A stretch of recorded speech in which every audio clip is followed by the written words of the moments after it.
Bonsoir et bienvenue pour cette méditation du 14 avril. Prions avec les mots du psaume 118. Rendez grâce au Seigneur car il est bon, éternel est son amour. Ma force et mon chant c'est le Seigneur, il est pour moi le salut. Clameur de joie et de victoire sous la tente des justes. Le bras du Seigneur est fort. Non, je ne mourrai pas, je vivrai. J'annoncerai les actions du Seigneur. Ouvrez-moi les portes de justice. J'entrerai, je rendrai grâce au Seigneur. Je te rends grâce car tu m'as exaucé. Tu es pour moi le salut. La pierre qu'ont rejetée les bâtisseurs est devenue la pierre d'angle. C'est là l'œuvre du Seigneur, la merveille devant nos yeux. Voici le jour que fit le Seigneur, qu'il soit pour nous jour de fête et de joie. Gloire au Père et au Fils et au Saint-Esprit, pour les siècles des siècles. Amen. Prions. Jésus-Christ, Seigneur de la vie, nous te bénissons, car tu as vaincu la mort. Ouvre nos yeux, afin que te rencontrant sur nos chemins, nous te reconnaissions et soyons remplis d'une espérance vivante, aujourd'hui et pour les siècles des siècles. Amen. Nous écoutons la parole de Dieu dans la première épître de Paul aux Corinthiens, chapitre 15, les versets 1 à 11. Frères, je désire vous rappeler maintenant la bonne nouvelle que je vous ai annoncée, que vous avez reçue et à laquelle vous êtes fermement attachés. C'est par elle que vous êtes sauvés, si vous la retenez, telle que je vous l'ai annoncée. Autrement, vous auriez cru inutilement. Je vous ai transmis avant tout cet enseignement que j'ai reçu moi-même. Le Christ est mort pour nos péchés, comme l'avaient annoncé les Écritures. Il a été mis au tombeau, et il est revenu à la vie le troisième jour, comme l'avaient annoncé les Écritures. Il est apparu à Pierre, puis aux 12 apôtres. Ensuite, il est apparu à plus de 500 de ses disciples à la fois. La plupart d'entre eux sont encore vivants, mais quelques-uns sont morts.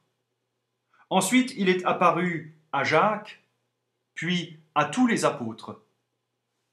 Enfin, après eux tous, il m'est apparu à moi aussi, bien que je sois pareil à un être né avant terme. Je suis en effet le moindre des apôtres. À vrai dire, je ne mérite même pas d'être appelé apôtre, car j'ai persécuté l'Église de Dieu. Mais par la grâce de Dieu, je suis ce que je suis. Et la grâce qu'il m'a accordée n'a pas été inefficace. Au contraire, j'ai travaillé plus que tous les autres apôtres. Non pas moi, en réalité, mais la grâce de Dieu qui agit en moi. Ainsi que ce soit moi ou que ce soit eux, voilà ce que nous prêchons, voilà ce que vous avez cru. Et pour accompagner ce texte, une petite méditation de Sylvain Dujancourt. Paul livre un compendium de la foi chrétienne. Christ est mort pour nos péchés, a été enseveli et est ressuscité le troisième jour. Mais la foi chrétienne n'est une bonne nouvelle que si elle est partagée. Annoncer, prêcher, transmettre, recevoir, autant de verbes actifs, éloquents, pour proclamer et vivre cette foi. Car on ne naît pas chrétien, on le devient par la grâce de Dieu. Ce choix, incompréhensible dans le cas de Paul, comme pour chacun de nous, nous rend littéralement responsable de la connaissance et de la réception de cette foi par d'autres. Dès lors, ne réduisons pas notre prédication à un message, prévient Paul, car la foi en Christ est une forme d'existence humaine, emplie de la grâce. Rappelons-nous, une foi suffit pour faire foi au salut de notre prochain.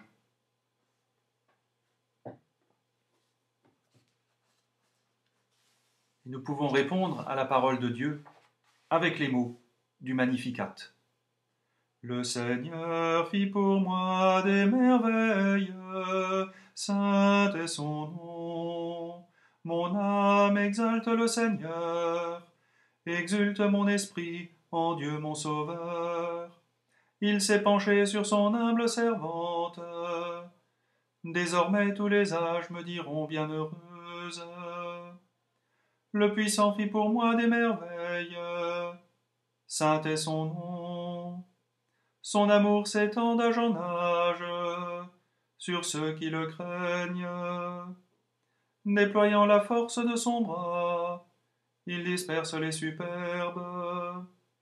Il renverse les puissants de leur trône. Il élève les humbles. Il comble de bien les affamés. Renvoie les riches les mains vides.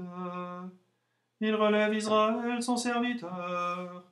Il se souvient de son amour, de la promesse faite à nos pères, en faveur d'Abraham et de sa race à jamais.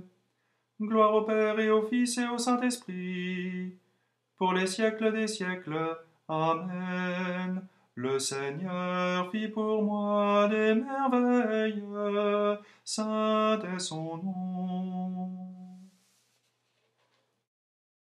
Prions. Seigneur Jésus, tu as accompagné sur la route d'Emmaüs les disciples en proie au doute. Soutiens ton Église en marche et reste avec elle au temps de l'épreuve. Tu es venu à la rencontre des disciples lents à croire. Avive en nous la foi, afin que nous proclamions au monde que tu es vivant. Tu t'es fait reconnaître des disciples aveuglés par leur peine. Ouvre nos cœurs pour que nous reconnaissions ta présence dans la parole et la fraction du pain. Tu as emmené au bout de leur quête les disciples en chemin. Fais de tout croyant un pèlerin au cœur brûlant. Seigneur Jésus, tu te présentes à nous quand nous t'attendons le moins. Au cœur de nos déceptions, accorde-nous de proclamer, c'est bien vrai, le Seigneur est ressuscité. Et dans le silence, nous voulons confier notre propre prière.